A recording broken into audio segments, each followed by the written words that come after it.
దేవుని పరిశుద్ధ నామానికి మహిమ కలుగును గాక. కూడి వచ్చిన మీ అందరికీ యేసుక్రీస్తు పరిశుద్ధ నామంలో హృదయపూర్వకమైన వందనాలు తెలియజేస్తున్నాను. ఈ సంపూర్ణ రాత్రి ప్రార్థనలో ఈ 31వ తారీఖు ప్రభు పాదాలు పట్టుకోవడానికి సర్వశక్తివంతుడైన దేవుడు నాకు ఇచ్చినటి భాగ్యాన్ని బట్టి ప్రభును స్తుతిస్తున్నాను. హల్లెలూయా. దగ్గరగా చెప్దామా? దగ్గరగా హల్లెలూయా. సాధారణంగా ఈరోజు వస్తానని అనుకోలేదు నేను. గత రాత్రి అంతా కొంచెం ఆరోగ్యం బాగాలేదు, కొంచెం ఆలస్యంగా లేచి వచ్చేటప్పుడు కూడా కొంచెం బాగా బలహీనతగా ఉన్నాను. కానీ నరుని హృదయంలో ఆలోచనలు అనేకములు, చివరకు దేవుని చిత్తమే స్థిరము. మనం ఎన్నో అనుకుంటాం, నేను వెళ్ళలేనులే ప్రభువా అని చిట్ట చివరి ప్రార్థన చేశాను. నా వల్ల కావట్లేదు, నిలబడటానికి కూడా నాకు ఓపిక లేదు. ఆడ కూర్చున్నంతసేపు బాడీ అంతా షివరింగ్ వస్తుంది. కానీ శరీరము సొమ్మసిలినను ఆత్మ దేవుని కొరకు ఎప్పుడు సిద్ధంగానే ఉండాలి. హల్లెలూయా. శరీరము సొమ్మసిల్లుతూనే ఉంటుంది, ఆత్మ మాత్రం దేవుని కొరకు సిద్ధంగానే ఉంటుంది. వెంటనే నా ప్రారంభపు దినాలను జ్ఞాపకం చేసింది. ఏమని తీర్మానం చేశానంటే, ప్రారంభపు దినాల్లో గొంతు దగ్గర కత్తి వచ్చినా సరే నేను నీ సన్నిధిని మాత్రం మరిచిపోను, వెళ్ళకుండా ఉండను. భయంకరమైన వర్షం పడిన, సముద్రాలే పెనుగాలులే వీచిన, సముద్రాలే అడ్డగించిన, ఈదుకుంటానైనా వెళ్తా కానీ నీ సన్నిధిని నిర్లక్ష్యం చేయను. వెంటనే దేవుడు పెట్టిన ఆ ఆలోచనకు నాకు నేనేనా అనిపించింది. ఇంక వెంటనే బయలుదేరి మీ దగ్గరకు వచ్చేసరికి లేట్ అయింది. హల్లెలూయా, హల్లెలూయా. పరిశుద్ధ గ్రంథంలో కొన్ని మాటలు మనం చదువుదాం. సామెతల గ్రంథం ఈ మాసపు చివరి దినం, ఈ 31వ తారీఖు, అక్టోబర్ 31వ తారీఖు, ఈ 2025 సంవత్సరంలో సర్వశక్తివంతుడైన దేవుడు నీతో నాతో మాట్లాడబోతున్న మాట. సామెతల గ్రంథము 12వ అధ్యాయం 5వ వాక్య భాగం. ప్రోవెర్బ్స్, సామెతల గ్రంథం 12:5 చదువునాను.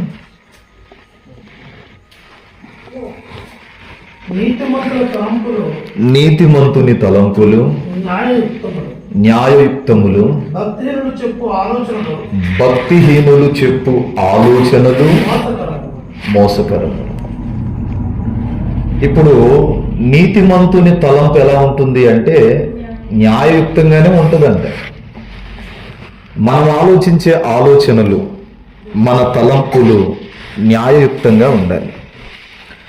తలంపులకు పర్యాయ పదాలు ఆలోచనలు, యోచనలు, ఇంకా చెప్పాలంటే భావన, ఉద్దేశాలు. మీరు గమనిస్తే ఇక్కడ అంటాడు కదా, మనలోని తలంపులన్నీ న్యాయయుక్తంగా ఉండాలి. నాకు సమయం చెప్పలేదు, రేపు ఉదయం దాకా చెప్తాను నేను, 4 దాకా. అక్క సరేనా? హల్లెలూయా. దేవుడు యాకోబుకి ఇచ్చిన అటి కృప మీకు ఇవ్వునుగాక. రాత్రంతయు శ్రమ పడినా రాలేదు ప్రభో జయము, రహదారులలో తినను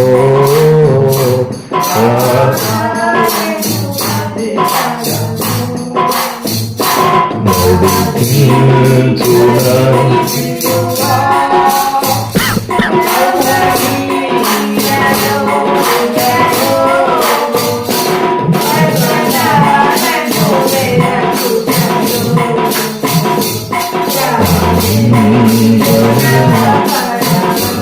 హల్లెలూయా.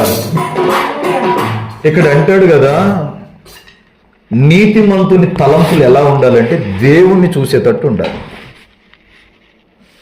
ఈ నెలంతా జరిగిన విషయాలకు ఇప్పుడు దాకా సాక్ష్యాలు చెప్పారు మీరు. ఆ సాక్ష్యాల్లోకెల్లా నాకు అనిపించింది చెప్పనా, ప్రభువా నా కాళ్ళ నొప్పులు తగ్గాయి, నా తలనొప్పులు తగ్గాయి, నా ఈ పరిస్థితి తగ్గింది, దీంట్లో విజయాన్ని ఇచ్చావు. వీనిని బట్టి దేవుడు సంతోషించడు. మరి దేనిని బట్టి సంతోషిస్తాడంటే, ఈ నెలంతా నేను ఒక వ్యక్తిని రక్షించాను, ఆ వ్యక్తికి రక్షణనిచ్చాను, నీ సన్నిధికి నడిపించాను. ఈ విషయం చెప్పావంటే వెను వెంటనే దేవుడు నీ మొర వింటాడు. సంవత్సరముల తరబడి ప్రార్థన చేసినా ఫలితం రాదు. చాలాసార్లు సంవత్సరముల తరబడి మొరపెట్టి ఏడ్చినా చాలాసార్లు మన జీవితాల్లో అద్భుతాలు జరగవు. దానికి కారణం ఏంటంటే, అడగవలసిన రీతిగా మనం దేవుణ్ణి అడగట్లేదు, అడగవలసిన రీతిగా మనం ఆయన సన్నిధిలో మొరపెట్టట్లేదు, అడగవలసిన రీతిగా మనం ఆయన్ని స్తుతించట్లేదు. అందుకే అంటున్నాడు కదా, నీతిమంతుని ఆలోచనలు ఎప్పుడు ఎలా ఉంటాయి అంటే న్యాయయుక్తంగానే ఉంటాయి. ఆయన్నే చూడాలి, ఆయన ముఖదర్శనం చేసుకుంటే చాలు, నాకు వేరే భాగ్యం ఏమీ లేదు. ఇప్పుడు నాకు తలకాయ నొప్పి తగ్గింది అని నేను సాక్ష్యం చెప్పాను అనుకోండి, ఆ బిట్టు తీసుకొని ఆ జండు బాంబు కంపెనీ వాడు ఏం చేస్తాడు, యాడ పెట్టుకుంటాడు. నా జండు బాంబు రాశాడు, తలనొప్పి పోయింది. కానీ తలనొప్పి ఎలా పోయింది? దేవుడు మేలు చేయడం చేత పోయింది. కానీ వాడేమంటాడు, నా జండు బాంబు రాశావు. అది అతడు దొంగలించడానికి అవకాశం ఉంటుంది. కానీ నువ్వు ఒక విశ్వాసిని రక్షిస్తే, ఒక అన్యుణ్ణి రక్షించి మందిరంలో ఆ మాసమంతా ప్రార్థన చేసి ఒక్కడిని రక్షించి మందిరంలో సమకూరిస్తే నీకు కావలసినవన్నీ దేవుడు ఇస్తాడు. నువ్వు అడగాల్సిన పని లేదు. ప్రతిరోజు అడుగుతూ ఉంటే, మన పిల్లలు మన దగ్గరకు వచ్చి నాకు రోజు కీబోర్డు కావాలని అడిగాడే అంటే తండ్రికి ఏమనిపిస్తుంది? కొనాలనిపించడం కాదు, చిరాకు అనిపిస్తుంది. పద్దాగల వచ్చిన దగ్గర నుండి అడుగుతూనే ఉన్నాడు అనిపిస్తుంది కాదా? పదే అడుగుతున్నానంటే దుఃఖం కలుగుతుంది, అలాగే చిరాకుగా ఉంటుంది. మనం కూడా పదే ప్రభువా నీకేం కావాలి అని అడగకుండా నాకు ఇది కావాలని అడుగుతున్నామంటే ఆయన కూడా 24 గంటలు ఇదేనా నీ లొల్లి? మార్చుకోవా? నాకేం కావాలని అడుగు, ఎంతసేపటికి నీకేం కావాలో నాకు తెలియదా అంటాడు ఆయన. అందుకే నరుని హృదయంలో ఆలోచనలు అనేకములు, చివరకు యెహోవా యొక్క చిత్తమే స్థిరము. మీరు ఇక్కడ గమనిస్తే మనలోని తలంపులు అనేకములుగా మార్చబడుతూ ఉంటాయి. మనలో నీతిమంతులకు సంబంధించిన తలంపులు ఉన్నాయా, భక్తిహీనులకు సంబంధించిన తలంపులు ఉన్నాయో పరీక్షించుకునే సమయం ఈ సంపూర్ణ రాత్రిలో దేవునికి ఇచ్చాడు. యేసు ప్రభు కూడా కొన్ని సందర్భాల్లో ఓ మాట తెలిపాడు. మత్తయి సువార్త 9వ అధ్యాయం 4వ వాక్యంలో యేసు ప్రభు కూడా ఓ మాట తెలియజేశాడు. ఏమనంటే Matthew chapter 9 4th words. Matthew మత్తయి సువార్త 9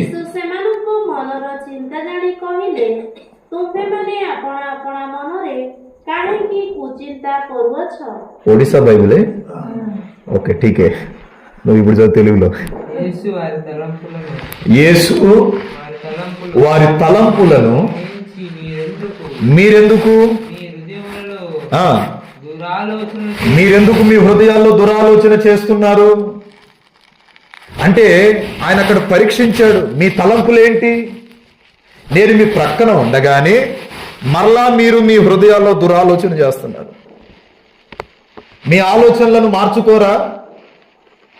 నేను మీతో ఉన్నంత కాలము మీ ఆలోచనలు ఒక రకంగా, నేను మీతో లేను వెళ్ళిపోయిన తర్వాత మరో రకంగా మీ ఆలోచనలు ఎందుకు ఉంటున్నాయి?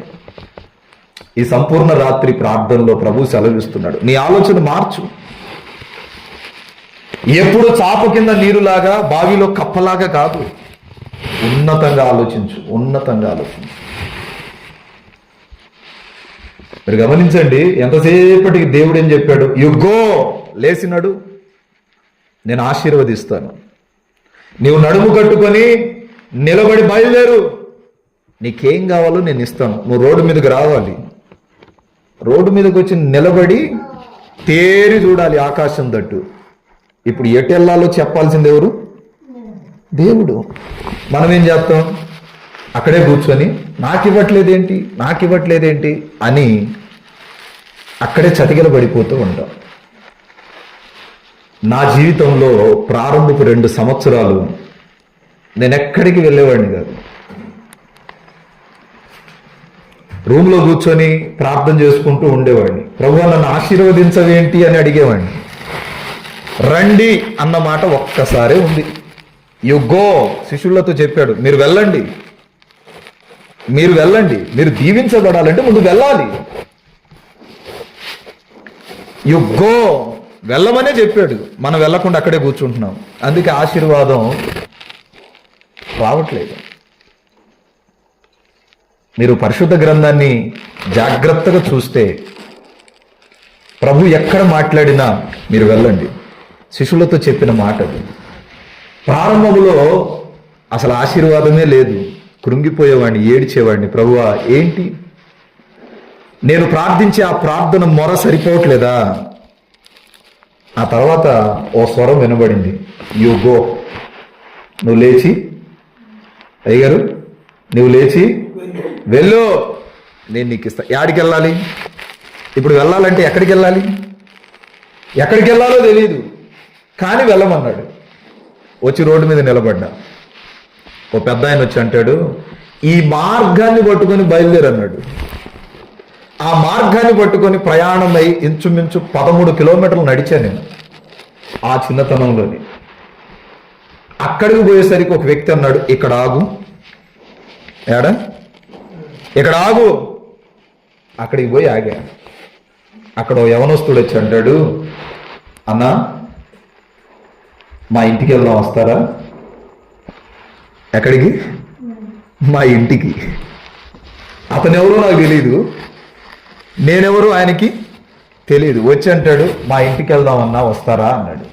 ఇంటికి పోయేసరికి అనారోగ్యంతో మంచాన పడిన ఒక వ్యక్తి ఉంది. అక్కడికి వెళ్ళేసరికి ఆమె క్రీస్తుకు విరోధి. ప్రభు ప్రేరేపిస్తున్నాడు, ఇక్కడ కూర్చొని ప్రార్థన చేయి. కరెక్ట్గా 40 నిమిషాలు ప్రార్థన చేసిన తర్వాత ఆమె లేచి కూర్చొని అంటది, నాకు బాప్తిసం ఇస్తారా? ఇప్పుడు నేను నా రూమ్లోనే కూర్చొని ఉంటే ఈ ఆత్మరక్షణ పొందేదా? నేను మీకు ఎలా తెలుసు అని అడిగితే వాళ్ళు అంటారు, ఆత్మ ప్రేరేపింపబడుతుంది. ఎందుకు నా మనసు నిలకడగా లేదన్నా, నువ్వు రోడ్డు మీదకి రా అని నా ఆత్మ నన్ను పదే గద్దిస్తుంది. రోడ్డు మీదకి వచ్చేసరికి తెల్ల బట్టలు కట్టుకుని నువ్వు అక్కడ ఉన్నావు. నేను తీసుకెళ్ళవలసిన వాడు, ఇదిగో నువ్వు తీసుకెళ్ళవలసిన వాడు అక్కడ ఉన్నాడు అని మరలా నా ఆత్మ నన్ను గద్దించింది. నీ దగ్గరకు వచ్చాను. వాళ్ళే మా సంఘానికి మొదటి విశ్వాసులు. You go. నీతిమంతుని ఆలోచనలు నిత్యము దేవుణ్ణే వెతుకుతుంది. మనం దేవుణ్ణే వెతకాలి.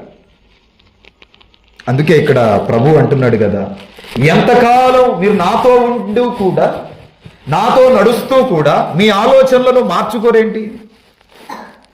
ఇస్కరియోతు యూదా దేవుడితోనే ఉన్నాడు, ప్రభుతోనే ఉన్నాడు. మరి ఆయన ఆలోచనలు మారాయా అంటే, ఆ డబ్బులు సంచి ఒకటి పట్టుకొని రోజు డబ్బుల్ని చూసే కొలది ఓసారికి యేసు ప్రభునే అమ్మేయాలనుకున్నాడు. అమ్మేశాడా లేదా? మనం ఏది చూస్తామో అదే చేస్తాం. ఏది చేస్తామో దాని ద్వారానే మనకు నష్టం కలుగుతుంది. అందుకే నీ దేహము జాగ్రత్తగా ఉండాలంటే మొదట నీ కళ్ళు తేటగా ఉండాలి. నీ తలంపుల విషయమేమాయ. పూర్వం ఒక ప్రపంచం ఉండేది, అది నోహావు యొక్క తరం. ఆ నోహావు యొక్క తరములో నీటి ద్వారా ఆ ప్రపంచమంతా, ఆ లోకమంతా జలప్రళయం చేత ముంచబడింది. జలప్రళయం చేత నాశనం చేయబడింది. ఆ నాశనం చేయబడిన ఆ తరములో ఉన్న నోహా వాళ్ళకు చెప్పాడు, అయ్యలారా, మీరందరూ సత్యవంతుడగు దేవుని నమ్ముకోండి అని అంటే ఆ తరములోని వారు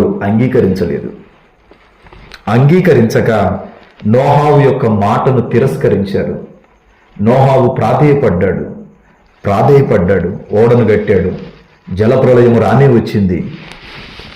ఇప్పుడు అంగీకరింపని వారందరూ, వారి ఆలోచనలు, వారి తలంపులన్నీ చెడిపోయి ఉన్నాయి. వారి ఆలోచనలన్నీ చెడిపోయాయి, వారి తలంపులన్నీ చెడిపోయాయి. నోహావు ఎంత చెప్తున్నా వారి బుర్రకెక్కట్లేదు.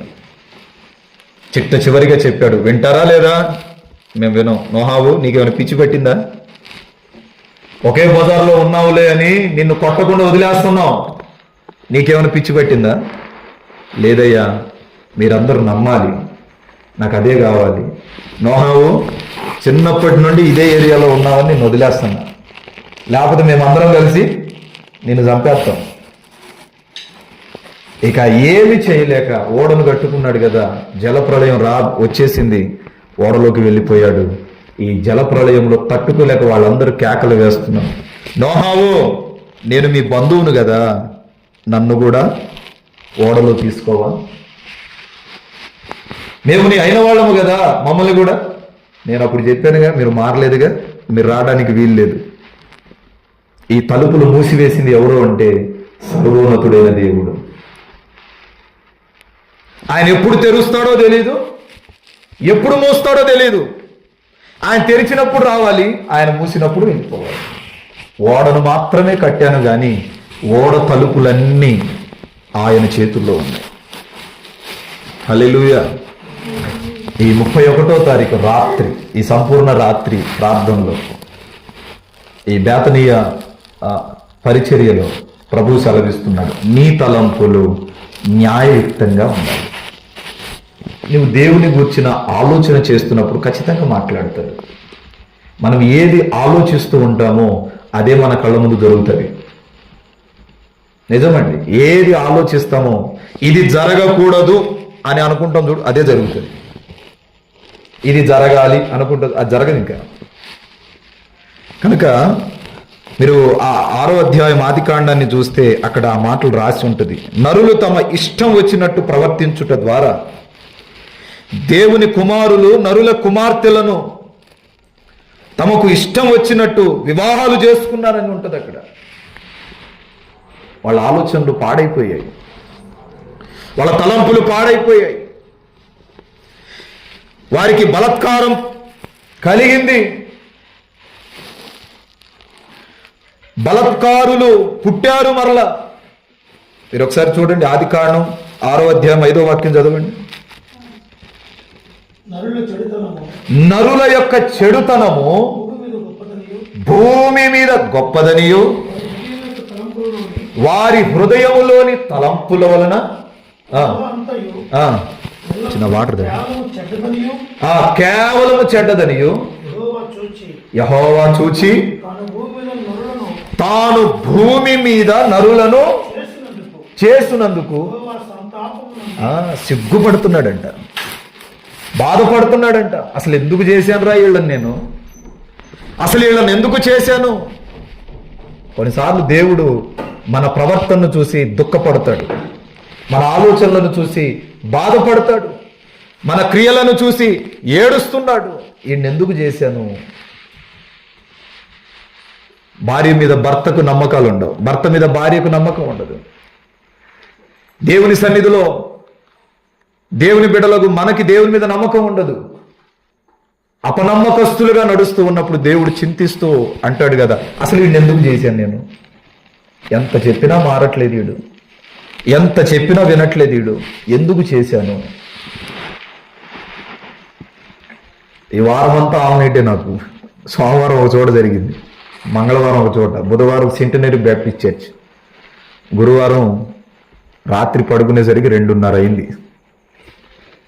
ఇప్పుడు ఆల్ నైట్, మళ్ళీ రేపు రాత్రికి మరలా ప్రార్థనే. వాక్యం సెలవిస్తుంది. దేవుడు మనం కొద్దిసేపు పడుకున్నా ఎక్కువసేపు పడుకున్న ఆత్మను అట్టి కృపను మీకు ఇవ్వునుగాక.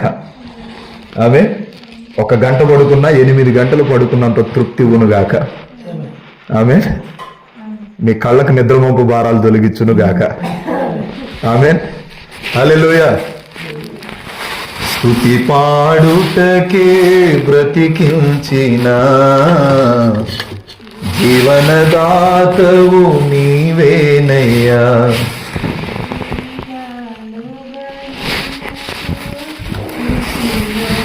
హల్లెలూయా. హృదయం యొక్క తలంపులు అన్నీ చెడిపోయాయి. అక్కడ చెడిపోయి దేవుడే బాధపడుతున్నాడు. అసలు ఎందుకు చేశాను? ఇప్పుడు నిన్ను గూర్చి దేవుడు సంతోషించాలి కానీ నిన్ను గూర్చి దేవుడు దుఃఖపడకూడదు. ఎందుకు చేశాను చూద్దాం. నరులను దేవుడు సృష్టించినందుకు సంతాపపడుతుంటే నరులు మాత్రం సంతోషంగా గంతులేస్తున్నారు. ప్రసంగి భక్తుడు అంటాడు, దేవుడు నరులను యథార్థవంతులుగానే సృజించెను గాని వారిని ఏమంటాడు, వివిధ తంత్రముల చేత వారి హృదయములు బొత్తిగా పాడయ్యాయి. ఎట్లా చేసేటప్పుడు యథార్థవంతుడుగానే చేశాడు. అయితే వారే వివిధమైన తంత్రములు తలంపులు పెట్టుకొని చెడ్డ ఆలోచనల ద్వారా బొత్తిగా చెడిపోతున్నారు. వీళ్ళను ఎంత యథార్థవంతులుగా చేసినా వీళ్ళ బుద్ధి మారట్లేదు. నవంబర్ నెలలో దేవుడు గొప్ప కార్యము చేయునుగాక. ఉన్న కట్లన్నీ దింపివేయునుగాక. సర్వోన్నతుడైన దేవుని ప్రకాశం ఈ మందిరం మీద, కుటుంబం మీద, మీ కుటుంబాల మీద ప్రకాశింపబడునుగాక. నీ దీపమును దీపస్తంభం మీద పెట్టాలి. ఈ బలిపీఠం మీద పెట్టి నువ్వు కాల్చబడాలి. దీపాన్ని కొంచెం కింద, మంచం కింద, కంచెం కింద పెట్టి ఆ దీపాన్ని ఆర్పుకోకూడదు. కొన్నిసార్లు గోడ కట్టునకు పెడతాం. నీ దీపాన్ని దీపస్తంభం మీదే పెట్టాలి. అప్పుడు ఆ దీపస్తంభం చుట్టూ వెలుతురునిస్తుంది. ఇప్పుడు ఆ బల్బ్ యొక్క వోల్టేజ్ తగ్గిందంటే వెలుగునిస్తుందా? వోల్టేజ్ ఎక్కువగా ఉంటే వెలుగునిస్తుంది. నీలో కూడా భక్తి తగ్గిందంటే నువ్వు ప్రకాశింపబడవు. నీలో భక్తి పెరిగితే నువ్వు ప్రకాశిస్తావు, నలుగురిని ప్రకాశింపజేస్తావు. కనుక నీలో విశ్వాసం తగ్గకూడదు. ఆవగింజంత విశ్వాసం ఉంటే కొన్నంత ఆశీర్వాదం ఇస్తా అన్నాడు. ఎంత? ఆవగింజను చూసారా ఎంత ఉంటుంది? అది చాలా చిన్నది. ఎంత ఉంటే చాలు, ఖచ్చితంగా కీబోర్డ్ ఇచ్చేస్తాడు దేవుడు. ఎంత ఉండాలి? ఆమేన్, ఆమేన్. దేవుడు ఇవ్వునుగాక, నేను పొందుకునుగాక. ఎంత ఉండాలి? ఆవగింజంత విశ్వాసం ఉంటే చాలు. ఆవగింజంత విశ్వాసం ఉంటే ఆయన దాటిపోడంట. అందుకే అంటున్నాడు, మీ హృదయములు బొత్తిగా చెడిపోతున్నాయి. కారణం ఏంటంటే మీ హృదయంలో నా వాక్యము స్థిరపరచబడట్లేదు.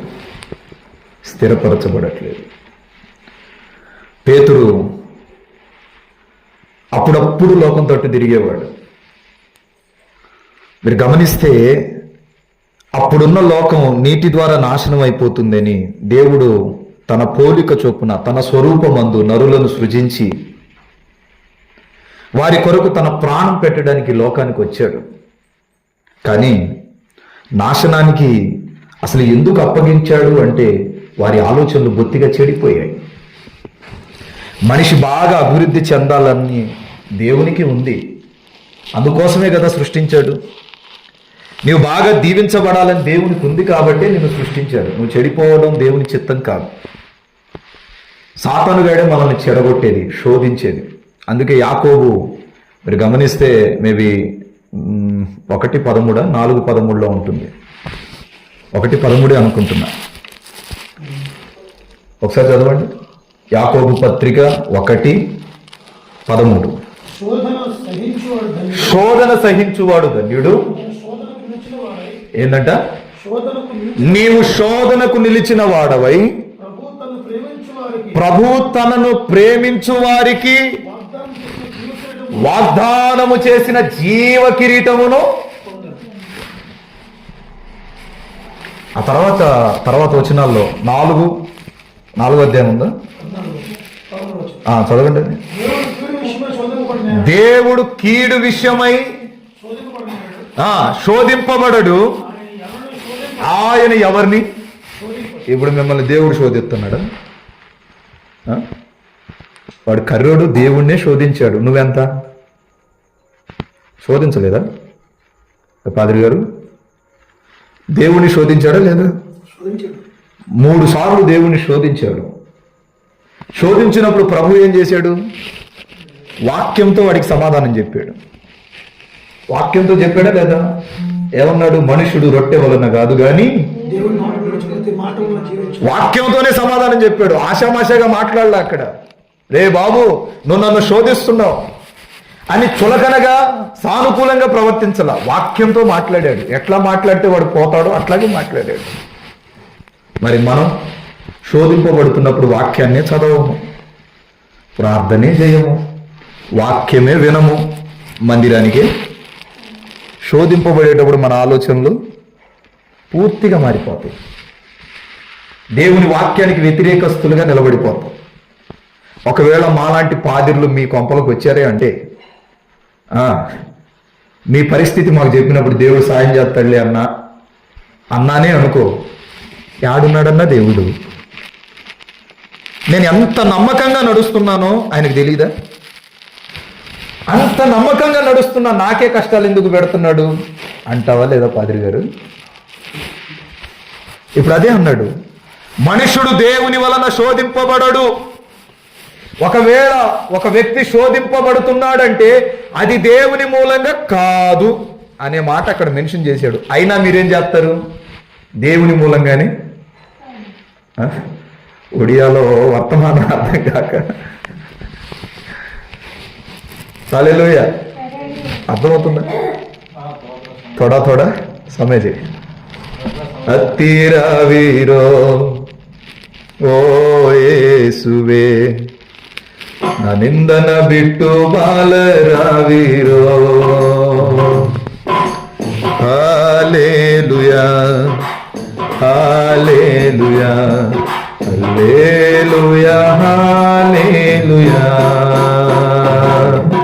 ಕತ್ತರೆಯ ಸಮಯಾದಿ ನೀವನಾದಿನೋ ಮರಣದ ಸಮಯಾದಿ ಮುಕ್ತಿಯಾದಿರೋ ಹತ್ತಿರವಿರೋ ಓ ಯೇಸುವೆ ನಾನಿಂದನ ಬಿಟ್ಟು ಬಾಲರಾದಿರೋ ಹಾಲೆಲೂಯಾ ಹಾಲೆಲೂಯಾ హల్లెలూయా హల్లెలూయా. ఏ భాషలో పాట ఇది? ఆత కన్నడ. బళ్ళారి సైడ్ బాగా పాడతారు ఈ పాట. బ్రాహ్మణగిరి, బళ్ళారి. మీరు గమనిస్తే మనుషుడు శోధింపబడుతున్నాడు అంటే దేవుని వలన. ఇప్పుడు నీకు కరువు వచ్చిందంటే దేవుని వలన కాదు. రాత్రి అంతా పెనుగులాడాడు యాకోబు. ఎన్ని ఆలోచనలు ఉండుండొచ్చు యాకోబుకి. కాసేపు పడుకుందామని అనిపించలేదా? అలిసిపోయాడు. సుదీర్ఘమైన ప్రయాణం చేసి చెబుతున్నాడు కదా భార్య పిల్లలతో, ఇదిగో 20 సంవత్సరములు నేను మిమ్మల్ని పోషించడానికే, మిమ్మల్ని పెంచడానికే సరిపోయింది. నా దేవునితో సమయమును గడపడానికి వెళ్తున్నాను. ఎబ్బోకు దగ్గరికి వెళ్తున్నాను. 20 సంవత్సరాలు మిమ్మల్ని పెళ్లి చేసుకున్న నేరానికి మిమ్మల్ని పోషించడానికే సరిపోయింది.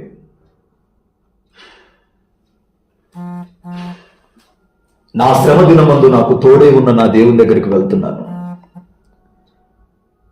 ఆపత్కాలం ముందు నాకు తోడై ఉన్న నా దేవుని దగ్గరికి వెళ్తున్నాను. 20 సంవత్సరాలు నేను మీ వెంటే ఉన్నాను. ఏమైనా పొందానా అంటే ఏం పొందుకోలేదు. మిమ్మల్ని పెంచి పోషించి పెద్దవాళ్ళు చేయడమే సరిపోయింది. ఇప్పుడు నాకు నా దేవునితో సావాసం కావాలని తన మామైన లాబాను ఇంటి యొద్ద నుండి తిరిగి ప్రయాణం చేశాడు. ప్రయాణం పెట్టుకున్నాడు. తండ్రి ఇంటికి వెళ్ళేటప్పుడు అక్కడంటాడు, ఇంకొంచెం దూరం వెళ్తే తన తండ్రి ఇంటికి వెళ్ళిపోతాడు. తన అన్నైన ఏశావు తనకు తన అన్నకు ఎక్కడ గొడవ జరుగుతుందో అనుకొని, ముందే ఏశావుకు తెలిసింది నీ తమ్ముడైన యాకోబు సైన్యములతో వస్తున్నాడు అన్నప్పుడు ఈడు కూడా కలవరపడ్డాడు.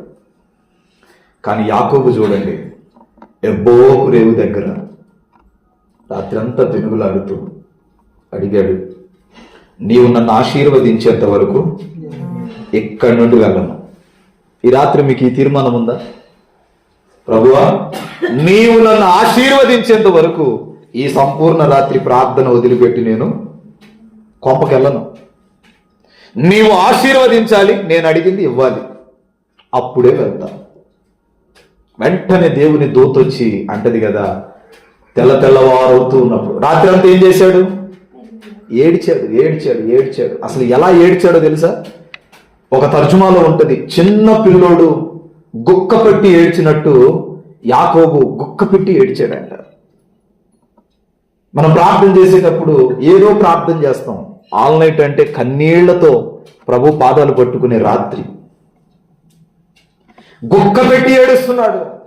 నీవు నన్ను దీవించేంత వరకు వెళ్ళను, నీవు నన్ను ఆశీర్వదించేంత వరకు వెళ్ళను, నా జీవితంలో నేను ఈ మేలు చూసేంత వరకు నీ పాదాలు విడిచిపెట్టను. ఆ తీర్మానం ఉండాలి. రేపు ఉదయం నువ్వు కళ్ళు తెరిచి చూసే లోపు నీవు అడిగింది పొంది ఉన్నావు అనే ఆ అనుభవంలో నువ్వు ఉండాలి.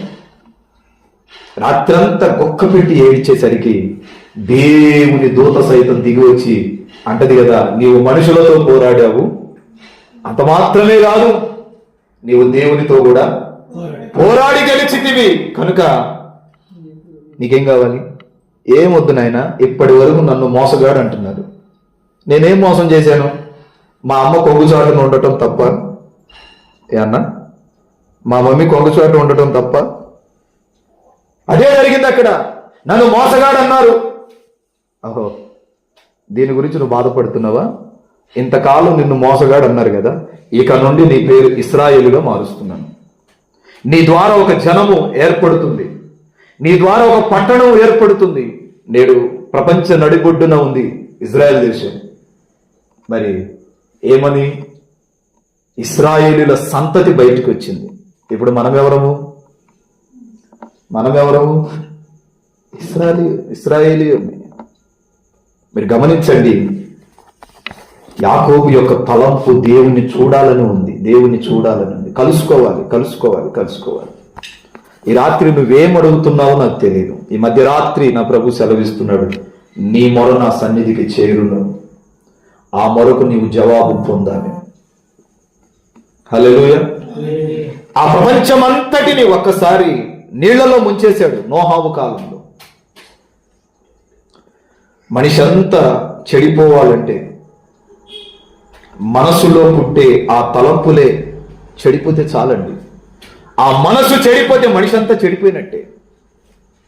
అందుకే అదే మనిషి బాగుపడాలన్నా తన మనసులో పుట్టే ఆ తలంపులు చెడిపోకుండా దాన్ని జాగ్రత్తగా కాపాడుకుంటే బాగుపడతాడు. ఇప్పుడు చెడిపోవాలన్నా అదే మనసు, బాగుపడాలన్నా అయ్యగారు నాకు టైం చెప్పలా, నువ్వు చెప్పండి. హల్లెలూయా. చెడిపోవాలన్నా అదే తలంపే. నీ మనసు చెడిపోతే ఆటోమేటిక్ నువ్వు చెడిపోయిన వాడివి. ఆ మనసు చెడిపోకుండా జాగ్రత్త పడ్డావు అంటే ఆటోమేటిక్గా బాగుపడ్డావు.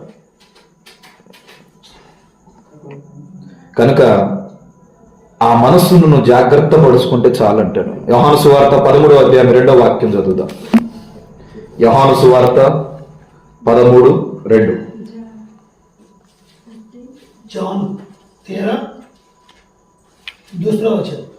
యోహాను సువార్త 13:2 చదువు.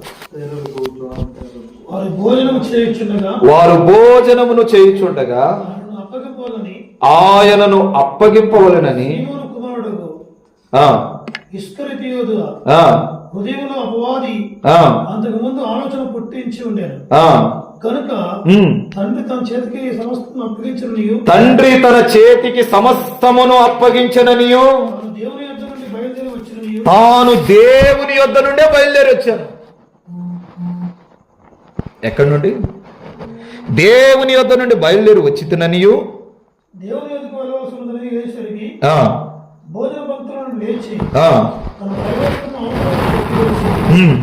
తువాలు తీసుకుని అరుణకు కట్టుకున్నాడు. పళ్ళెంలో నీళ్లు పోసి శిష్యుల పాదములు కడుగుటకును తాను కట్టుకుని. ఇక మీరు తర్వాత చదువుకోండి. యేసుక్రీస్తు చాలా దగ్గరగా వెంబడించే 12 మంది శిష్యులు ఉన్నారు. మన గురువు గారికి దగ్గరగా వెంబడించే ఎంతమంది ఉన్నారు? 12 మంది ఉన్నారు. కనుక ఈ 12 మంది శిష్యులను, ఈ 12 మందిలో ఒకడు ఇస్కరియోతు యూదా. యేసయ్యని అప్పగింపవలెనని ఇంతకు ముందే సాతాను యూదాలో ఆలోచన పుట్టించాడు.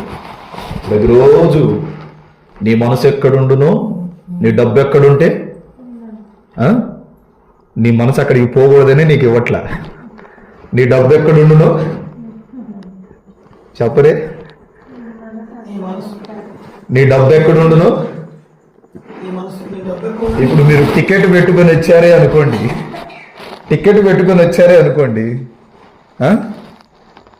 ఇప్పుడు రేపు మీటింగ్స్ అనుకుందాం. ఇన్విటేషన్కి 5,000 అని చెప్పాను అనుకోండి, మీ మనసు ఆడుంటుంది. 5,000 కట్టేశారు మీరు. ఇప్పుడు మీటింగ్కి రాకుండా ఉంటారా? దేనికి? 5,000 కట్టానుగా, 5,000 కట్టాను. మనకు ఇన్విటేషన్ కార్డు ఇచ్చారు, మనం అందరం పోదాం. మనం అందరం తిన్న తర్వాత సదింపులు 1000 రూపాయలు రాసావు. ఏం ఆలోచిస్తారు?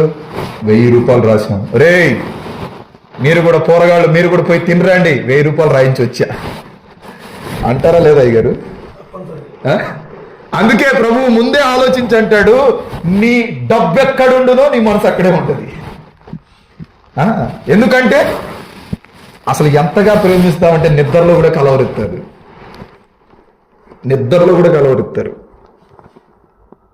నాకు ఒక పాస్టర్ గారు అన్నాడు, అన్ని పనులు చేయటానికి డబ్బు ఉండాలి కదా అన్నాడు. అన్ని పనులు చేయడానికి డబ్బు కాదు ఉండాల్సింది, దేవుని కృప నీకు తోడై ఉండాలి. అసలు నువ్వు బ్రతికి బట్టగట్టాలి కదా. దేవుని కృప నీకు తోడుగా ఉంటే అన్ని పనులు చేయడానికి డబ్బు ఆయన ఇస్తాడు. అందుకే ఏనాడు రూపాయిని ప్రేమించాలని అదే చెప్తాను ఈయనకు కూడా. మన శ్రమకు తగిన ప్రతిఫలం దేవుడు ఇవ్వాలనుకుంటే ఏమయ్యారు? అదేనా చెప్పింది. కొన్నిసార్లు ఇస్తాడు, కొన్నిసార్లు ఇవ్వడు. కానీ క్రీస్తునందు పడు ప్రయాస మాత్రం వ్యర్థంగా. నువ్వు పడే ప్రయాసలో యథార్థత ఉంటే ఖచ్చితంగా ఇస్తాడు. నువ్వు పడే ప్రయాసలో యథార్థత లేకపోతే, నీ తలంపులు దేవుని తట్టు లేకుండా లోకం తట్టుంటే, నీవు ఎంత ఏడ్చి గుగ్గరు పెట్టి ప్రార్థన చేసినా నీ ప్రార్థనకు జవాబు రాదు. కనుక ఈ రాత్రి నేనైతే ఎక్కువసేపు ప్రార్థన చేయాలని వచ్చా. ఎక్కువసేపు ప్రార్థన చేయాలి అనే వచ్చిన. ఎందుకంటే ఎక్కువసేపు నిలబడి చెప్పేంత ఓపిక కూడా నాకు లేదు. చెప్పను కూడా.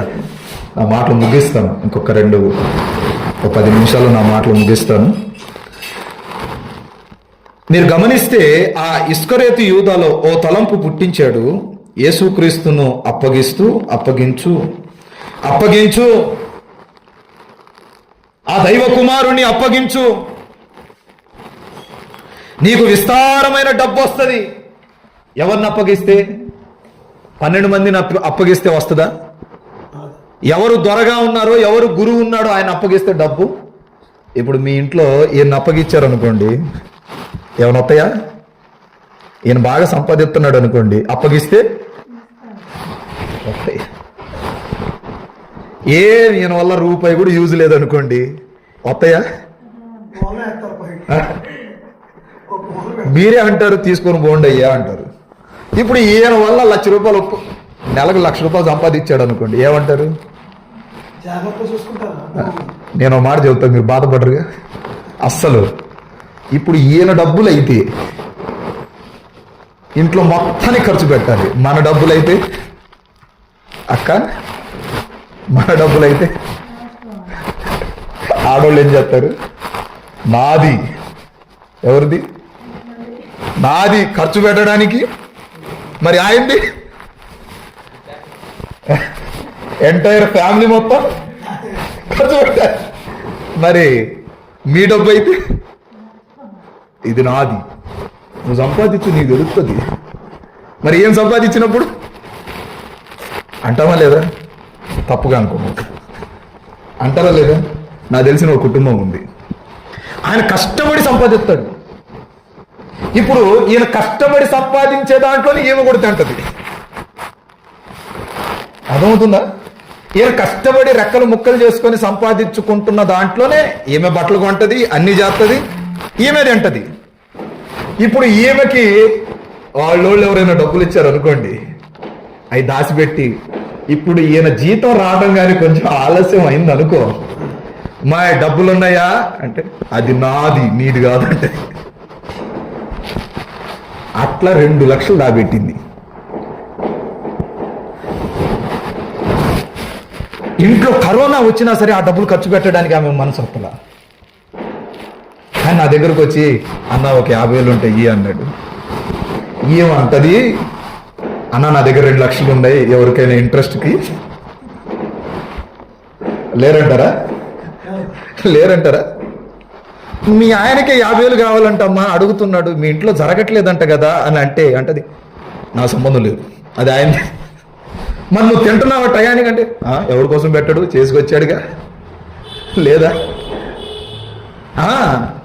ఆయనదైతే అందరూ వాడాలి, మనదైతే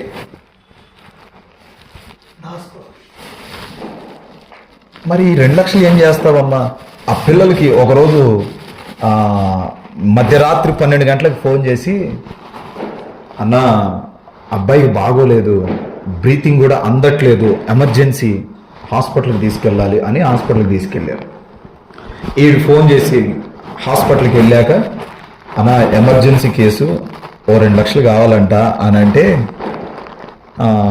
సరేలే నేను మళ్ళీ మాట్లాడతాలేనని ఆ సిస్టర్ గారికి ఫోన్ చేశాను. అమ్మ ఏంటి ఎమర్జెన్సీ అంట కదా, బాబుకు బాగాలేదంట కదా, మరి డబ్బులు ఉన్నాయా అంటే డబ్బులు లేవన్నా అంది. అస్సలు లేవా అన్న, అస్సలు లేవన్నా అంది. ఎక్కడైనా ఇప్పించనా అంది. ఇప్పించండి అన్నా అంది. ఈ పని అట్ట గుండులే అనుకున్నా నేను. మీరు గమనించండి, ఆ రాత్రి దొంగలు పడ్డారు, దాచుకున్న 2 లక్షలు పోయినాయి. మరుసటి రోజు ఉదయం ఫోన్ చేసి అంటది, అన్న నా 2 లక్షలు కనపడట్లేదు, ప్రార్థన చేసి ఎవరు తీసుకెళ్లారో చెప్పండి.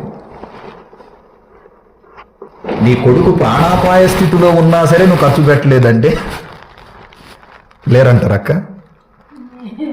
ఉన్నారు, ఉన్నారు, చూపిస్తా నేను. నా దగ్గర ఎవిడెన్స్ కూడా ఉన్నాయి. ఇట్లాంటి మహానుభావురాళ్ళు చాలా మంది ఉన్నారు, మా సంఘంలో కూడా ఉన్నారు. నిజం. కొడుకు ప్రాణాపాయ స్థితిలో ఉన్నా సరే ఆమె దాచుకున్న డబ్బులు ఖర్చు పెట్టడానికి మనసు ఒప్పక దేవుడు ఏం చేశాడు? దేవుడు ఏం చేశాడు? నీ తెక్క అనగాలే అని ఆ 2 లక్షలు ఏం చేశాడు? గుండెలు బాదుకుంటూ ఏడుస్తుంది. ఏవండి, నేను 2 లక్షలు దాబెట్టాను, నా డబ్బులు కనబడట్లేదు, నువ్వేమైనా తీసావా? ఆడొచ్చి లాగ్ ఒకటి ఇచ్చాడు. డబ్బులు లేక నేను ఈడి కాళ్ళు వాడి కాళ్ళు పట్టుకుంటుంటే నువ్వు డబ్బులు దాచుకొని కూడా కొడుకు అంత ప్రాణాపాయ స్థితికి వచ్చినా సరే చెప్పవాలి. వీళ్ళని ఏమనాలి? కరుడు కట్టిన తల్లిలు అనాలా, లేకపోతే ఏమనాలి? నిజం. ఆ మరుసటి వారం హౌస్ విజిటింగ్కి వెళ్ళాను. ఒగ్గోరు మీద ఏడుస్తుంది. ఈయన బయట నుంచి తెచ్చి కొడుకుని ఎట్టాగో బతికించుకున్నాడు. ప్రార్థన చేద్దామని వెళ్తే ఏడుస్తుంది. ఇకనైనా బుద్ధి మార్చుకో అంటే మళ్ళీ 3 లక్షలు దాబెట్టుకొని అన్న ఎవరైనా అడిగితే చెప్పాను. ఇక నువ్వు మారవా? ఈసారి సమస్య ఆమెకే వచ్చింది. ఆమెకు వచ్చినా సరే కరోనా వచ్చింది. కరోనా లాస్ట్ స్టేజ్ అయినా సరే 3 లక్షలు ఎక్కడ దాబెట్టిందో కూడా చెప్పలే.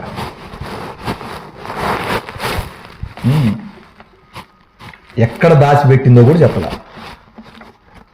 ఇట్లా ఉంటారు మహాతల్లులు. ఉన్నారు, మా సంఘంలో కూడా ఉన్నారు,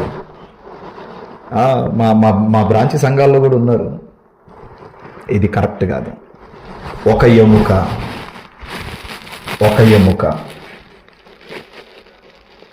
ఒకే ఒక ఎముక. మీరిద్దరు వేరు వేరు కాదు, ఇద్దరు ఒకటే. నీ దగ్గరున్నా ఆయన దగ్గరున్నా ఒకటే. నేను చాలా మందికి అదే చెప్తాను. ఒక ఎముక. నీ దగ్గర ఉంటే ఏంటి, నా దగ్గర ఉంటే ఏంటి? మన ఇద్దరం వేరు వేరు కాదు.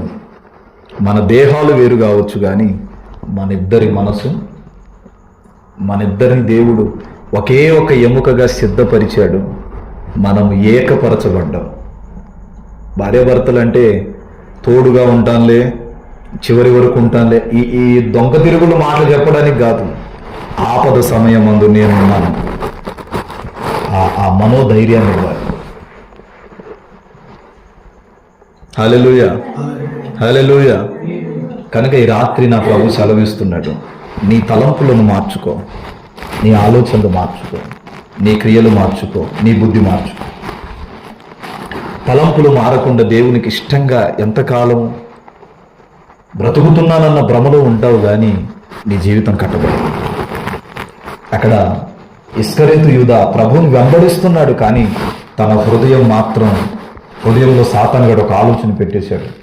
యేసు ప్రభువును పట్టించే విస్తారమైన డబ్బు వస్తుంది.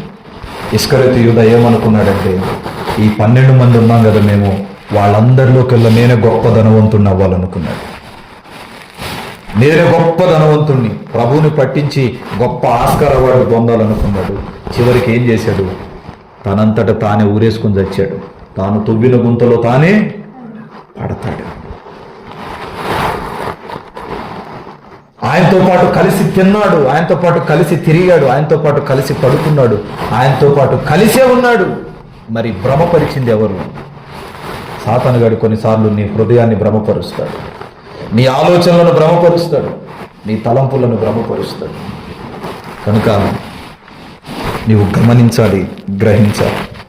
ప్రియులారా, ఆ విస్తారమైన డబ్బుతో నీవు మంచి హోదాలో ఉండవచ్చు అని సాతాను ఇస్కరేతు యూదాను ప్రేరేపిస్తుంటే ఆ ఆలోచన అతనిలో బలంగా నాటుకుపోయింది. ఇస్కరేతు యూదా అని ఎవరైనా పేరు పెట్టుకుంటారా? అసలు ఉన్నారా? ఇస్కరేతు యూదా అనే పేరు ఎవరైనా పెట్టుకుంటారా? అసలు ఎక్కడైనా విన్నారా మీరు? నేనేడ వినలా. ఇస్కరేతు యూదా ఎందుకు? ఆ గుణగణాలన్నీ కొత్తయేమోనన్న భయం చాలా మందికి. పెట్టుకుంటారా? పెట్టుకోరు. ఎంతసేపటికి పీటర్ అనో మోషే అనో ఎంతసేపటికి అయ్యే. ఇస్కరేతు యూదా అనే పేరు ఎవడు పెట్టుకోడు. మీరు గమనిస్తే క్రైస్తవ జీవితంలో అసలు ఆ పేరు పెట్టుకున్న వాళ్ళ సంఖ్య లేదు, ఎక్కడా లేదు. ఎందుకంటే ఆ ముద్ర అట్లా పడిపోయింది. దేవుని మనసును దుఃఖపరిచిన వాడిని దేవుడు, మీరు చూడండి, గాండ్రించి ఉమ్మేస్తారు. ఇప్పుడు నేను ఆ మూల ఉమ్మేశాను, ఉమ్మేసిన తర్వాత మరలా ఆ మూలకు పోయి కూర్చుంటానా? మనసు అంగీకరిస్తుందా? అంగీకరించదు. అలాగే నీకే అట్లాగుంటే దేవుడు నిన్ను చూసి గాండ్రించి ఉమ్మేస్తే తిరిగి నీ ముఖం చూస్తాడా అంటే చూడడు. ఎందుకో తెలుసా? ఒక్కసారి ఉమ్మేశాడు అంటే నువ్వు ఎంత ప్రాధేయపడినా ఆయన్ని కలిచూడు.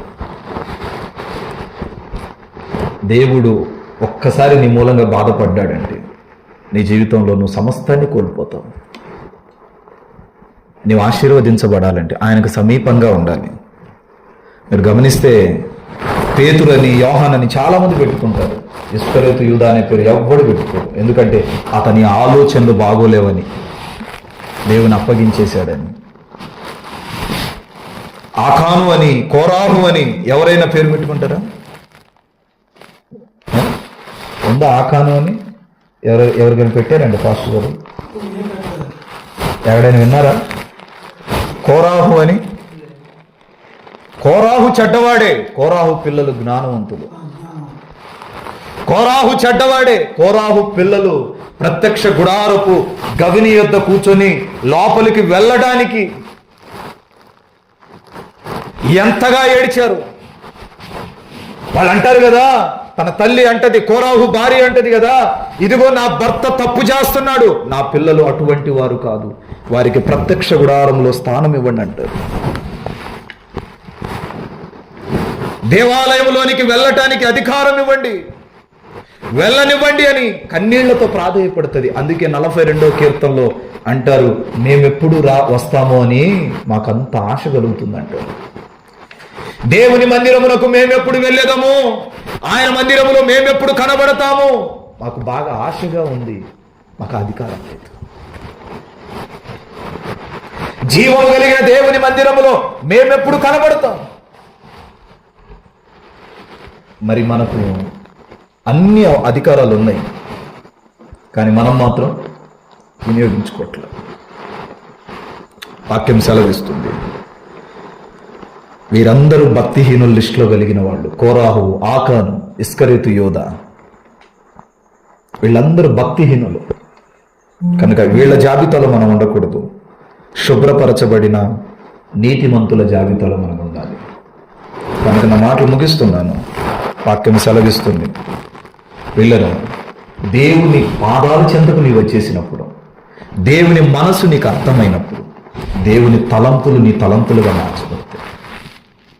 నీవు దేవునితో నడుస్తూ ఉంటే ఆయన తలంపులు నీకు వచ్చేస్తాయి. నీవు దేవునితో నడుస్తూ ఉంటే ఆయన క్రియలు నీకు వచ్చేస్తాయి.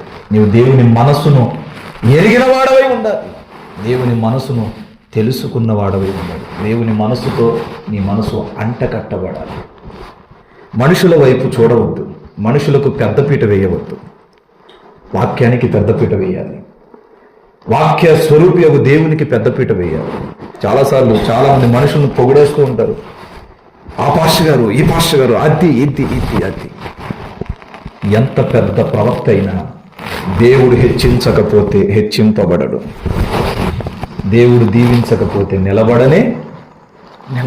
కారణం, దేవుడు అతన్ని పట్టుకున్నాడు గనుక నిలబడ్డాడు. అది అతని గొప్పతనం కాదు. ఎవరి గొప్పతనం? దేవుని గొప్పతనం. మనము దేవుని పట్టుకుంటే మనం నిలబడతాం. ఘనులు అని సంబోధిస్తారు చాలామంది, ఘనులైన సేవకులని. ఘనులైన సేవకులు కాదు, ఘనుడైన నా దేవుడు. దేవుని ఇంటిలో పనివాళ్ళం అండి మనం. దేవుని ఇంటిలో పనివాళ్ళం. మన ఇంట్లో పనిచేసే వాళ్ళకి మనం ఎంత విలువ ఇస్తాం, మనకు అంతే విలువ అని నమ్మాలి. ఆ విలువకు మించి మనం మాట్లాడకూడదు. ఒకసారి మీరు గమనిస్తే ఒక్క చిన్న మాట చెప్పి నేను ముగిస్తా, వాక్యం ముగిచ్చేసాను. ఒక చిన్న అర్థవంతమైన మాట చెప్తా. యు గో అన్నాడు కదా దేవుడు. You go. నువ్వు చేపలు బాగా తింటావు కదా. ఈ సంవత్సరం నాకు పులస తేలేదు, అందుకే ఆశీర్వాదం రావట్లేదు. హల్లెలూయా. మీరు గమనించండి, చేపలు పట్టే జాలరికి ఎన్ని రకాల వలలు ఉంటాయి? చాలా ఉంటాయి. పెద్ద వేసినప్పుడు పెద్ద వలలు ఉంటాయి, వేసినప్పుడు ఎన్ని రకాల వలలు ఉంటాయి? 12 రకాల వలలు ఉంటాయి. ఇప్పుడు 12వ రకం చైనాలో స్టార్ట్ అయింది. మిషన్ పోయి చెరువు దగ్గర పెట్టేస్తే దాని ద్వారా చేపలు పడుతుంది. 12 రకం. ఇప్పుడు చేపలు పట్టడానికి ఎన్ని రకాలు? 12 రకాల వలలు ఉన్నాయి. ఓకే, ఇప్పుడు చెరువులో చేపలు పట్టాలి అంటే కొనాలా? కొన్ని చోట్ల కొనుక్కొని చేపలు పట్టాల్సి ఉంటుంది. ఇప్పుడు మీకు చాలా సింపుల్గా సేవ అంటే ఏందో అర్థమైపోతుంది కదా. దొర చెరువులో పట్టాలంటే ఖచ్చితంగా కొన్ని చెరువుల్ని కొని పట్టాలి. ఓకే, ఇప్పుడు ఓ సంవత్సరం అంతా ఆ చెరువును పట్టించుకోకుండా, ఆ చెరువులో చేపలు పట్టకుండా అట్లాగే వదిలేసామంటే ఆ చెరువు ఎట్లా ఉంటుంది? గబ్బు కొడుతుంది, పాచి ఆ చేపలు చేసే ఆ స్మెల్ తట్టుకోలేము. ఆ చెరువు అంతా, ఆ నదంతా ఆ పాచి నిండి ఉంటుంది. ఇక్కడ దాకా బాగొచ్చారు. ఇప్పుడు ప్రభు ఏమన్నాడు? నేను మిమ్ములను మనుషులు పట్టే జాలరిగా చేస్తాను. ఇప్పుడు చేపలు పట్టాలంటే ఎన్ని రకాల వల కావాలి? ఇప్పుడు మనుషుల్ని పట్టాలంటే యేసు ప్రభు అనే ఒకే ఒక్క వల కావాలి. ఆ వల నీ దగ్గర ఉందా? ఒక నిమిషం. చేపలు పట్టే జాలరికి 12 రకాల వల అవసరం. చేపలు పట్టడం చాలా సులభం, మనుషులను పట్టడం చాలా కష్టం. ఇంకో మాట, చేపలు పట్టకపోతే ఆ సముద్రం కానీ, ఆ నది కానీ, ఆ చెరువు కానీ, ఆ పిల్లేరు కానీ బొత్తిగా మురికి అయిపోయి పాడైపోయి వాసన కొడుతుంది. నీవు యేసు అనే వల ఈ లోకములో, ఈ సమాజంలో విసరకపోతే లోకం కూడా పాడైపోతుంది. అవునా? యేసు అనే వలను విసిరితే, యేసు అనే వలగు వాక్యాన్ని నువ్వు విసరగలిగితే మనుషులు పట్టబడతారు. ఇప్పుడు చేపలు పట్టడానికి 12 రకాల వల, గాలం కానీ, వలలు కానీ ఏదైనా ఉండొచ్చు, విసురుడు వల్ల కానీ ఏదైనా, కానీ మనుషులను పట్టాలి అంటే యేసు అనే వల. ఇప్పుడు యేసు అనే వల, ఇప్పుడు ఆ చెరువును కొంటాడు, కొని పట్టాడుగా. ఇప్పుడు యేసు ప్రభు ప్రాణం పెట్టి మిమ్మల్ని కొన్నాడు. ఈ లోకమని సముద్రాన్ని ఏం చేశాడు? ప్రాణం పెట్టేసి కొనేశాడు. ఇప్పుడు కొనబడిన చెరువు ఇది. ఇప్పుడు ఈ చెరువులో వల వేయాలి. వల వేయడానికి జాలరిగా నిన్ను ఎన్నుకున్నాడు. ఇప్పుడు నువ్వు ఏ వల వేయాలి? ఇప్పుడు నువ్వు వల వేయకుండా ఒడ్డును కూర్చొని, ప్రభువా నేను వల వేయలేనులే కానీ ఎవడైనా అమ్ముతాడేమో ఆ చేపలు కొనుక్కొని వచ్చి ఇక్కడ దుకాణం పెట్టుకొని ఆ చేపలు అమ్ముకుంటా అని అంటే సరిపోయిద్దా? ప్రభువా నేను బయటికి పోయి సువార్త చెప్పలేనులే కానీ, నేను నలుగురిని మార్చలేనులే కానీ, ఆ సంఘంలో నలుగురు, ఈ సంఘంలో నలుగురిని లాక్కొని ఏడో మందిరాన్ని పెట్టి స్తుతి స్తోత్రం చెల్లించునని డబ్బాలు కొడతా అంటే సరిపోతుందా? దొరగారు సరిపోయిద్దా? అందుకే ప్రభు అన్నాడు శిష్యులతో, యు గో. అసలు ఆ మాటలో అంత ఆంతర్యం ఉంది. 7 గంటల ప్రసంగం ఉంది, కానీ మనం చాలా సింపుల్గా చెప్పేస్తాం. ఏమని? నేను మిమ్ములను మనుషులు బట్టే జాలరిగా చేస్తాను. కానీ ఎంత ప్రసంగం ఉంది దాంట్లో. ప్రతి బిట్టుకు బిట్టు పోల్చబడింది. లోకం అనే సముద్రములో యేసు అనే వలను విసరగలిగితే. ఎందుకు? కొనబడిన చెరువులో ధైర్యంగా విసురుతాడు. ఇప్పుడు ఈ సమాజం క్రీస్తు రక్తము చేత కొనబడింది. ఆయన బిడ్డగా ఉన్న నిన్ను దేవుడు జాలరిగా పెట్టాడు. ఇప్పుడు నువ్వు వల విసిరాలి. వల విసిరి ఆ ఆత్మలను, చేపలను పట్టాలి. అందుకే నీవు కూర్చొని నేను ఇక్కడే ఉంటే విశ్వాసులు వస్తారంటే అది జరగదు.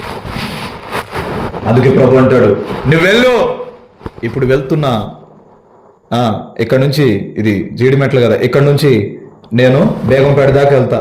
అక్కడ నీ కీడు కలగవచ్చు. బంజారీల్స్ వెళ్తే నువ్వు వెళ్ళే మార్గంలో ఏదో ఒక స్టాండ్ దగ్గర నీ కీడు కలగవచ్చు, కానీ దాని తర్వాత కలిగే స్టాండ్ దగ్గర మాత్రం దేవుడు నీకు మేలే చేస్తాడు. నీవు మాత్రం ఏం చేయాలి? వెళ్ళాలి. నువ్వు ఓ చోట కూర్చోడానికి లేదు. ఓ చోట కూర్చోడానికి కాదు దేవుడు తన రక్తము పెట్టి ఈ సముద్రం అనే ఈ లోకంలో నిన్ను పంపించింది. కానీ మనం ఏం చేస్తున్నారు? ఆ సంఘంలో నలుగురు, ఈ సంఘంలో నలుగురు లాక్కుంటున్నారు. ఆడ మందిరాన్ని ఓ శిలువ నాటేసి ఆడ కూర్చొని చప్పట్లు కొట్టేస్తున్నారు. నా దగ్గర 50 మంది సంఘం ఉన్నారు. ఈ 50 మందిని నువ్వు కన్నావా? నువ్వు చేపలు పట్టావా? నువ్వు అలా విసిరావా? విసరలేదుగా, నీ వాళ్ళు కాదుగా. కానీ నువ్వేం చెప్తావు? అసలు ఈ వాక్యం అర్థం కావట్లేదా? దేవుడు చెప్పిన ఆ మాట ఆంతర్యం అర్థం కావట్లేదా? నేను ఒకరోజు రాత్రి ప్రార్థన చేస్తుంటే, ప్రభువా నాకేం చేయాలో అర్థం కావట్లేదు, శరీరం బలహీనమవుతుంది, పరిగెడుతున్నాను. చాలామంది అంటారు పరిగెత్తి పరిగెత్తి పరిగెత్తి పడిపోతావేమో అంటారు. అసలు దేవుడు చెప్పింది ఏంటి? శిష్యులను ఏం చెప్పాడు? సర్వలోకానికి వెళ్ళి నన్ను గూర్చి చెప్పండి. మరి కూర్చోమన్నాడా? యేసుప్రభు ఆడని కూర్చున్నాడా? అరే నేను అన్ని తిరగలేనులే కానీ సమరయలో కూర్చుంటాను, అందరూ ఆడికి వచ్చేయండి అన్నాడా? మరి ఎందుకు వాక్యానికి వ్యతిరేకంగా చేస్తున్నాము? ఏమైనంటే స్థిరత్వం దేవుడు ఇవ్వాలి. ఇచ్చేటప్పటికి ఇస్తాడు కదా, ఇస్తాడా లేదా? అయ్యగారు వాక్యం అర్థమవుతుందా? ఇస్తాడా లేదా? ఇప్పుడు నీవే సంపాదించగలగాలి అంటే రెక్కలు ముక్కలు చేసుకొని సంపాదిస్తావు. ఇవ్వవలసింది ఎవరు? దేవుడు కదా. దేవునికి తెలియదా ఎప్పుడు ఇవ్వాలో? ఆయన మందిరం కదా, ఆయన సంఘం కదా, ఆయనకి తెలుసా లేదా? కనుక మనం చింతపడాల్సిన పని లేదు. నా దగ్గర ఒకే విశ్వాసం, ఆ ఒక్కడు చాలు. అందుకే మొదట్లోనే చెప్పా, ఈ మాట వస్తుందని మొదట్లోనే చెప్పా. నా కీళ్ళు నొప్పులు తగ్గాయి, కాళ్ళు నొప్పులు తగ్గాయి, తలనొప్పి తగ్గింది కాదు, నేను ఒక ఆత్మను రక్షించాను. పరలోకమందు గొప్ప విందు జరుగుతుంది. కనుక నీవు ఏమవ్వాలో తెలుసా? మనుషులు పట్టే జాలరి అవ్వాలంటే నువ్వు లేచి వెళ్ళాలి. ఒకచోట కూర్చోడానికి వీల్లేదు. ఒకచోట కూర్చున్నవాడిని దేవుడు అస్సలు వాడుకోడు. ఇప్పుడు నేనంట సాధారణంగా అక్క పెళ్లి చేసుకొని ఇల్లు కట్టాలా, పెళ్లి చేసుకోకుండా ఇల్లు కట్టాలా? నన్ను మీ పాస్టర్ గారు అడుగుతాడు బాగా, ఎప్పుడు చేసుకుంటావు? ఏంటి పెళ్లికి ముందే మొత్తం చేసేస్తున్నావు ఏంది అంటున్నాడు ఓపెనింగ్ వచ్చి. ఏమండి, పెళ్లి చేసుకుని ఇల్లు కట్టాలా, పెళ్లి చేసుకోకుండా ఇల్లు కట్టాలా? అట్లా కుదరదు, వాక్యమే కావాలి. వాక్యం ఉంది, నా దగ్గర ఎవిడెన్స్ ఉన్నాయి. పెళ్లి చేసుకొని ఇల్లు కట్టాలా, పెళ్లి చేసుకోకుండా ఇల్లు కట్టాలా? ఇల్లు కట్టే పెళ్లి చేసుకోవాలి. ప్రభు ఏమన్నాడు? నేను మీ కొరకు నివాసమును సిద్ధపరచుటకు వెళ్తున్నాను, మరలా వచ్చి మిమ్మల్ని పెళ్లి చేసుకొని. ఇప్పుడు మనం ఏం చేస్తున్నాం? ఆ ఇల్లు కడితే, అందుకే పెద్దలు కూడా ఊరకనలా ఇల్లు కట్టి చూడు, పెళ్లి చేసి చూడు. నీ అనుభవం పెరగాలంటే, నీ భార్య నీకు అర్థం అవ్వాలంటే నీవు ముందు ఇల్లు కట్టాలి, ఆ తర్వాతే. ప్రభు చెప్పిన మాటే, నేను చెప్పలా. అయ్యా పాస్టర్ గారు నేను చెప్పానా? ప్రభు ఏమన్నాడు? నేను మీ కొరకు నివాసములను సిద్ధపరచుటకు వెళ్తున్నాను, నేను మరలా వస్తాను, వచ్చి భార్యకు సంగమా మిమ్మలను వివాహమాడి అన్ని సిద్ధపరిచి ఇప్పుడు అభిషేక్ కరెక్ట్గా ఉన్నాడా లేడా? అన్ని సిద్ధపరిచి అవుతాడేంద్ర మీ నాన్న, అన్ని సిద్ధపరిచి మిమ్మల్ని తీసుకొని పోతా. ఇప్పుడు భార్య పోయక మునిపే, భార్య రాక మునిపే అన్ని సిద్ధంగా ఉంటే ఆ ఇంట్లో గొడవలు ఉంటాయా? ఇప్పుడు ఏదో చెప్తున్నాడు, ఏదో చెప్దామని. ఏమండి, ఆమెకి తెలియదు, వాక్యం సెలవిస్తుంది. మనం కాసేపు మాట్లాడదాం. ఉన్నదా లేదా? దేవుడు అన్నాడా లేదా? ఇప్పుడు ప్రభువుతో నీకు వివాహం అయ్యిందా? You are married? నేనైతే పెళ్లి చేసుకున్నాను, ఆయన మనసుతో పాటు మొత్తం చేస్తున్నాను. ఏమన్నా అమ్మాయి సాయంత్రానికి ఎంత ఎంత ఎంత తీసుకొని రమ్మందా లేదా? తీసుకురాకపోతే బయట వాక్యాన్ని బట్టి నడిచేటప్పుడు మన జీవితాన్ని కట్టుకుంటాం, కుటుంబాన్ని కట్టుకుంటాం. నేను ఏది మాట్లాడినా వాక్యంలో ఉంటుందండి. మనకు బాధ్యత తెలుస్తుంది. వివాహమై ఆ తర్వాత కష్టపడి ఇల్లు కడదాంలే, ఆ తర్వాత ఏదైనా చేద్దాంలే అంటే అది మన భ్రమత్వం, వాక్యానికి విరుద్ధమైనది. సంవత్సరాలు గడిచిపోతాయి, బడెలు పెరుగుతుంది. అందుకే ప్రభు ఆ మాట ఊరకంలా, నేను మీ కొరకు స్థలమును సిద్ధపరచుటకు వెళ్తున్నాను, మీ కొరకు నివాస స్థలమును స్థిరపరచుటకు వెళ్తున్నాను, మరలా వస్తా, నా ప్రియురాలా నేను పెళ్లి చేసుకుంటా, గో వెళ్దాం, ఇంకా మన ఇంటికి వెళ్దాంపా అంటాడా లేదా? అన్నాడా ఇట్లా అయినా? ప్రభు అది అంటున్నాడు, లే ఇల్లు కట్టేశా, అన్ని ఇంట్లో ఓ సంవత్సరానికి సంబంధించిన మొత్తం సమకూర్చేసా, ఇక లే బయలుదేరి మన ఇంటికి పోదాం, ఇక్కడ ఎందుకు మనం? అయ్యా నేను వాక్యానికి వ్యతిరేకంగా లేను అన్నాడా లేదా? నేను స్థలమును సిద్ధపరచి నీ దగ్గరకు వస్తాను, వచ్చి తర్వాత నిన్ను పెళ్లి చేసుకుంటాను. స్థలాన్ని సిద్ధపరిచి వచ్చి పెళ్లి చేసుకుంటాను, అప్పటి వరకు పెళ్లి చేసుకోను. నీ కొరకు ఒక స్థలము సిద్ధపరవాలి. మనం ఉండటానికి ఒక ఇల్లు ఉండాలి. ఇల్లు లేకుండా పెళ్లి చేసుకొని నిన్ను అద్దె కొంపల్లో దిప్పమంటావా? కానీ నేడు పెళ్లి పెళ్లి పెళ్లి పెళ్లి పెళ్లి ఏమీ లేవు. ఉండటానికి గూడు లేదు, తినటానికి కూడు లేదు, వేసుకోవడానికి గుడ్డ లేదు. కానీ ఏం కావాలి? అసలు ఆంతర్యం పరిశుద్ధ గ్రంథము ద్వారా ప్రతి క్రైస్తవుడికి తెలియాలి. అతనిలో క్రీస్తు ప్రేమ వచ్చినప్పుడు ఖచ్చితంగా భార్యను ప్రేమిస్తుంది. జాగ్రత్తలకు ఎమిడుతాయి. పెళ్లి చేసుకున్న తర్వాత నీకు అసలు ఇంటి మీద పొట్టుమని జాగ్రత్త లేదా అని భార్య అనకముందే భార్య ఎప్పుడు వినేదై ఉండాలి అంటే నీవు మాత్రం జాగ్రత్తగా అన్ని సమకూర్చి చెప్తే సోమరిపోతులు అయిపోతారు కన్నా. ఎట్టా చేయాలో తెలీదా సమకూర్చిన వాడికి? హల్లెలూయా. 2 మర్మాలు చెప్పా. మనుషులను పట్టు జాలరి అంటే దానికి అర్థాలు చెప్పా. రెండవది వివాహమునకు ముందు ఏం చేయాలో తర్వాత ఏం చేయాలో చెప్పా. వివాహం చేసుకున్న తర్వాత ఏముండదు, పిల్లలు పుడతారు, సంసారం 2 పోయి 4 అవుతారు, బడెన్ అయిపోయింది. ప్రభు నా వల్ల కావట్లేదు ప్రభు, నువ్వు చేసుకో. అరే నేను చేసుకోమన్నానా నిన్ను అంటాడా లేదా? నేను చేసుకోమన్నానా? నీవు అంత బరువు మోయలేవని నాకు తెలుసు. అసలు నేను చెప్పిన మాటలు కూడా మీరు గ్రహించరేంది అంటాడు ఆయన. ఇప్పుడు ఈ వాక్యాలు ఉన్నాయి, ఈ వాక్యాన్ని నిన్ను నీవు అలవరుచుకోవాలి. అందుకే వాక్యం చదివితే అర్థం కాదు, వాక్యాన్ని తినాలి తినాలి తినాలి. భోజనం చేస్తే ఆరోగ్యమా?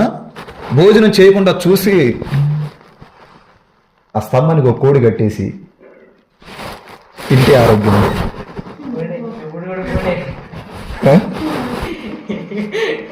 చెప్పండి అయ్య గారు, తింటే ఆరోగ్యమా? కట్టేసి పరిశుద్ధ గ్రంథంలో వాక్యాన్ని చదివి, ఆది యందు వాక్యం ఉండేను, ఓకే, ఆ వాక్యం దేవుని ఓకే, ఇక మళ్ళీ చదవడు ఇంకేడు. ఆ వాక్యాన్ని అలవర్చుకోవాలి, తినాలి తినాలి తినాలి. ఇది నా కొరకే రాశాడు, ఇది నా కొరకే రాశాడు, ఇది నా కొరకే రాశాడు. వాక్యాన్ని నువ్వు తిన్నప్పుడు వాక్యం నిన్ను నిలబెడతది. వాక్యాన్ని నువ్వు తినకపోతే వాక్యం నిన్ను నిలబెట్టదు. చదువుకుంటూ పోతే ఎన్ని సంవత్సరాలు చదివినా మీ బిషప్ గారు ఎన్ని పుస్తకాలు రాస్తాడు, ఏమైనా లాభం ఉందా? వాక్యము తింటే, వాక్యము పరిపూర్ణంగా అర్థమై ఉంటే అన్ని పుస్తకాలు రాయడు. వాక్యాన్ని నువ్వు తింటే వాక్యం నిన్ను నిలబెడుతుంది. నిన్ను బీదవాడిగా నిలబెట్టదు, ధనికుడిగా నిలబెడుతుంది. హల్లెలూయా. భేదవాడిగా నిలబెట్టదు. పరిశుద్ధ గ్రంథం పోషిస్తుంది. నేను సేవకు వచ్చిన నాటి నుండి నేటి వరకు ఇది నన్ను బాగా పోషిస్తుంది. ఎటు పోయిన సాయంత్రానికి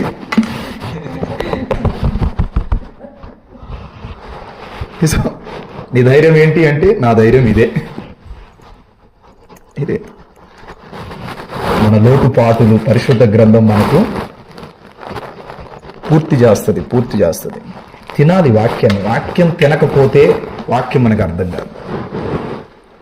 కనుక పెళ్లికి ముందే నువ్వు కొంప కట్టుకుందుగాక, పెళ్లికి ముందే అన్ని సమకూర్చుకుందురుగాక, ఆ తర్వాత ప్రభువుని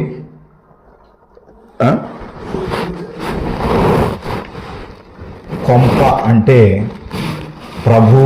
ప్రభువుతో నీకు బాప్తిసం అనే వివాహము అవ్వకముందే ఆయన గూర్చిన లోతైన మర్మాల్లో నీవు నిలకడగా ఉందువుగాక. నీ హృదయం స్థిరంగా ఉండాలి. ఇక నువ్వు బాప్తిసం పొంది ఆయనతో పెళ్లి చేసుకున్న తర్వాత ఇక నువ్వు ప్రభువా నా మనసు స్థిరంగా లేదు అని అడగకూడదు. ముందే నువ్వు స్థిరంగా ఉండాలి. చాలా మాటలు ఉన్నాయి, నిలబడ్డానికి నాకు ఓపిక లేదు. ప్రార్థన చేసుకున్నాం. దేవుడి మాటలు మీ వెనుకల్లో ఉంచును గాక. మోకరించండి, ప్రార్థన. ఈ మధ్యరాత్రి, ఈ సంపూర్ణ రాత్రి ప్రార్థనలో నా దేవుడు ఈ మాటలను బట్టి మనతో మాట్లాడినందుకు ఒక్కసారి మన హృదయాలు తెరిచి, నైనా ఈ 31వ తారీఖు ఇది నవంబర్ 1వ తారీఖు మేము అడుగు పెట్టాం. ఈ మధ్యరాత్రి మీ దాసుని నోట నుండి నాతో మాట్లాడు. తెలియని మర్మముల చేత నన్ను దర్శించావు. ఒక్కసారి హృదయం తెరిచి అడుగుతావా? ఈ రాత్రి నువ్వు ఏదో ఒక మేలు పొందాలి. ప్రభు నీ దగ్గరకు వచ్చాడు. బలహీనుడైన నన్ను నీ వద్దకు నడిపించాడు అంటే నీవు ఏ అవసరతలో ఉన్నావో, ఏ కొరతలో ఉన్నావో దానికోసమే ఈ మాటలు ప్రభు తన దాసుని నోట ఉంచి నీతో మాట్లాడాడు. హృదయం తెరిచి నీ తలంపులను మార్చుకో, ఆలోచనలను మార్చుకో, నీ క్రియలను మార్చుకో, నీ బుద్ధి మార్చుకో. మహాపరిశుద్ధుడా, సర్వాధికారిగా మా తండ్రి, పాదాలను బట్టి స్తోత్రాలు. నాయనా, ఈ రాత్రి మీ బిడలకు నీ మాటలను బోధించుటకు నాకు మీరిచ్చినట్టు భాగ్యాన్ని బట్టి ప్రార్థిస్తున్నాను. ఎంతైనా నమ్మదగిన దేవుడు, బలహీనుడనైన నన్ను నిలబెట్టి మీ బిడలతో మాట్లాడు, బలపరుచుకున్న దేవుడు. అయ్యా, నేనేమై ఉన్నానో అది నీ కృపై ఉన్నదని విశ్వసిస్తున్నాను. పగలంతా శరీర బలహీనత కలిగినను రాత్రి అయ్యా నీ మాటల చేత నా హృదయాన్ని నింపావు. పరమ వైద్యుడు ప్రభువా, డాక్టరువి, మమ్మలను శుద్ధి చేసి సరిచేయండి. నేను మనుషులను పెట్టే జాలరిని అవ్వాలనుకుంటున్నాను. నాకు అటు అర్హతలు ఉన్నాయా నాయనా? నేను సరి అయిన రీతిలో వల విసరలేకపోతున్నానేమో. అందుచేతనే ఒక్క చేపైనను పట్టలేకపోతున్నానేమో. నన్ను సరిచేయ ప్రభు, నన్ను సరిచేయమని అడుగుతున్నాను నాయన. సరి అయిన జాలరిగా, ఓ మంచి పనివాడిగా సిద్ధపరచమని అడుగుతున్నారు. మా కన్నీళ్లను తొడవండి. ఈ రాత్రి, ఈ సంపూర్ణ రాత్రి ప్రార్థనలో పాల్గొన్న ప్రతి బిడతో మాట్లాడండి. మీ సన్నిధి కాంతి ఉదయింపచేయండి. అయ్యా, ఇదిగో ఈ సమయం ముందు మీ బిడ్డల కొరకు ప్రార్థిస్తుంది. వారు తీసుకుంటున్న తీర్మానాలు నీ చిత్తానుసారంగా మలచండి. ఈ మధ్యరాత్రి ఎత్తబడిన వాక్యం మీ బిడ్డల హృదయాల్లో ఫలింపచేయమని, అయా తదుపరి జరుగుతున్న ప్రార్థనలోను విజ్ఞాపనలోను మా అందరితో మీరు మాట్లాడండి. కృప చూపండి అయా. ఇదిగో నిద్రను దూరపరచి నీతో గడిపే కృప దయచేయండి నాయన. ఒక్క దినమైనను, ఒక్క రాత్రి అయినను మీరు నా కొరకు మెలకుగా ఉండలేరా అన్నావు ప్రభువా.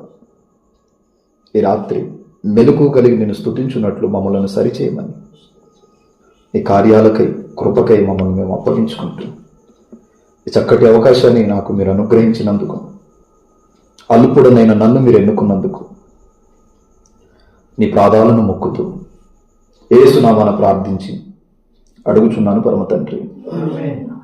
ఆమేన్. హల్లెలూయా, హల్లెలూయా. దేవునికి స్తోత్రం. మీ అందరికీ హృదయపూర్వకమైన వందనాలు తెలియజేస్తున్నాను. చక్కటి అవకాశాన్ని ఇచ్చిన దేవాతి దేవునికిను స్థానిక సంఘ కాపరికి ప్రభు పేరిట హృదయపూర్వకమైన వందనాలు తెలియజేస్తూ నా మాటలు ముగిస్తున్నాను. God bless you.